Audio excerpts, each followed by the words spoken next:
Two brilliant games on Sunday, Brazil, Norway, and then Mexico and England in the nightcap. We want to focus, guys, on this match between Brazil and Norway. In the overall, I think Brazil came into this tournament without really status as favorites for the first time in quite some time. I think we talk about Brazil and the stars above the crest, and we think this is going to be one of the teams that can win it. Do you think they've changed your mind as maybe being from that second tier to being a top-level contender for this tournament? Well, I think this is going to be the game, or one of the games, that decides that. I think that actually this is the game that starts having that conversation and changes my mind, because I still have questions about the Brazilian national team. And most World Cups, I never have questions about them, except as of late, they've gotten knocked out at quarterfinals, and that's kind of been a bit of their bogey round. But this is an opportunity for certain players and a certain manager in Carlo Ancelotti to really make a statement at this World Cup. What we saw from Brazil in that first half, or maybe even first 60 minutes against Japan, is you can get at them, you can frustrate them, and that midfield is brittle as Wafers Crisps. And that's pretty damn brittle at times. But I give them this, that they found ways to come up with solutions. And big players like a Casemiro, although he's looked vulnerable defensively, he's come up with big tackles. He's also come up with a massive goal with the headed goal he got. And of course, there's a one Vinny Jr. who stepped up significantly, who has looked more like the real deal at this World Cup. And for me, with this Brazilian national team, I know people are talking about Endrick. I know people are hoping to see a Neymar. I was disappointed not to see Neymar in the previous match, but this seems like this is Vinny Jr.'s World Cup to truly announce himself even more for La Seleção offense. What do you make of the job he's done so far, Vinicius Jr.? Oh, he looks like he wants to take responsibility and be the main man for Brazil. Okay, you can point to the match against Haiti, or Scotland, I should say, where Scotland were dreadful and they gifted him some of the goals. But say that one more time. Scotland were they were pretty crap. We'll have to say that. But apart from that, not to put our Scotsman friend to the sword, but I was worried about Vinny Jr. in qualifiers, because he seemed like, even though Brazil were looking for who was going to be that next person to fill the void for Neymar, he seemed like he didn't want the pressure. Carlo Ancelotti at one point gave him the number 10 jersey and tried to put him in the middle of the field, tried to put him in different spots. And he seems to have found a home with this sense of freedom that Ancelotti's given him. And I think Carlo Ancelotti said, give me the effort to press a bit more. Give me the effort, the first effort from a defensive standpoint. Be yourself. Go dribble past a handful of players. If you lose the ball, we have other players that will cover for you. But he's playing with a sense of freedom. A sense of freedom that I haven't seen him play for. We didn't see at Copa America. We didn't see through qualifiers. I think we're now starting to see at the World Cup. And it shows in the number of goals he scored. I mean, in the group stages, he was the main man for Brazil. And he needs to be the main man once again against Norway. I think they need to take it to another level, Brazil, if they're to have any success. And that includes getting past Norway. You need to be taking your opportunities in front of goal. I want to see more shots from them. They're averaging about 15 shots, something like that per game. I think if you go over the 4-game period, it's the lowest on record that they've had over 4 games in a FIFA World Cup in over 25 years. So what is it about this Brazil team? Like, what's lacking? Now, there is an immense amount of talent that they have in their group. Obviously, Vinicius Jr. is one of them, and he deserves to get his credit. But I still want to see more from him. I still want to see more goals.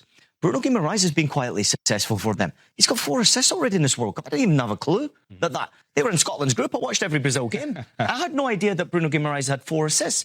I think only Pele in 1970 had more assists. He had 6 assists, which is crazy to say, in 1970. But quietly, they've got players performing. But I still want to see them make more noise. This is Brazil. This is the FIFA World Cup. We're talking about Morocco and France and England. Even Mexico are getting more headlines than this Brazil team.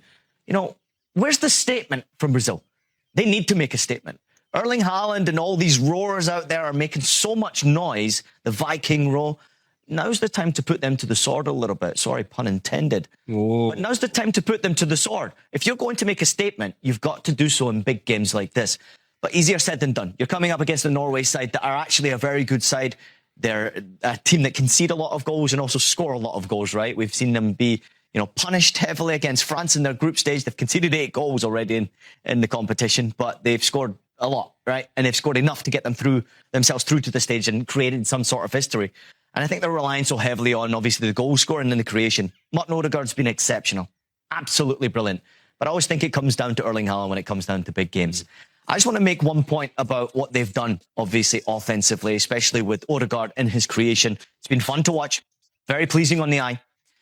But let's not forget that over this period of time getting qualification through the group, Norway actually put themselves into a position where they could rest their best players against France. So no Erling Haaland and no Odegaard.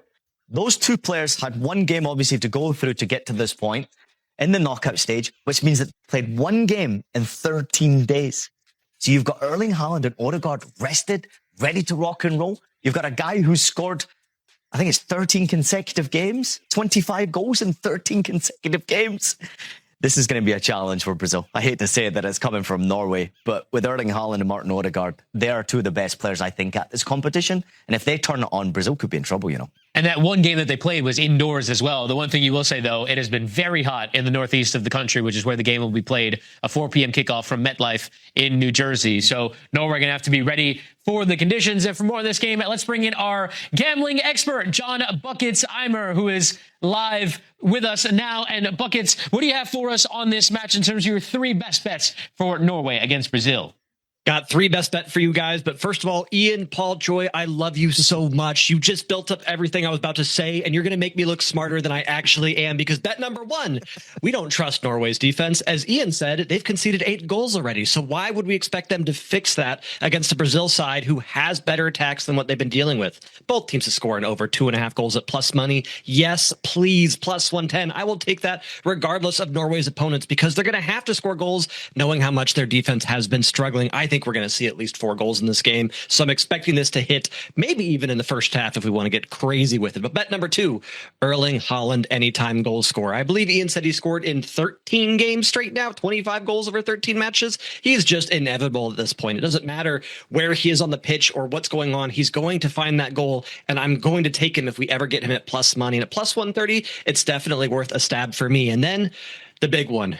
I don't know if y'all can smell that, but I smell some upsets in the water taking place tomorrow. I think we're going to see not just 1, but 2 upsets, which I can say now that none of our English friends are in studio. I expect Mexico to advance, but I also expect Norway to advance at plus 180. I have heard you guys talk about to death how this Brazil squad is just not what they're used to seeing when they're wearing the yellow jersey. It is not the Brazil of old, and they're struggling to find consistency. Even though some of their players like Vinny and Bruno have been amazing, I think this is the one opportunity that Norway have to find that blood in the water and to go for it and to make something incredible happen and advance. So make sure you're betting responsibly. It gets a little bit crazy here, but I like Norway at plus 180 to advance. Ooh, hey, Buckets, real quickly, you just said there was a possibility of hitting that over 2.5 and both teams to score. Over 2.5 in the first half. Ooh. It's plus 484, which you just said right there, something interesting. You also said something controversial that maybe stirred up our group a little bit here, that Norway's going to knock Brazil out.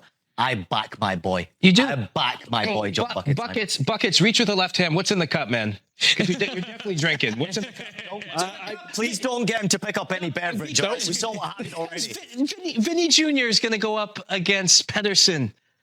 You think Brazil are going to knock Norway out? I think so. I don't. I think it's a statement game. I think it's going to be the statement win. Norway will knock Brazil out of this competition. Gabby going against Erling Haaland. And you just already said that Brazil haven't necessarily turned you on yet. Because they haven't played their best midfielder. Danilo Santos is coming in. He's going to be a game changer. Keep an eye on him. All right.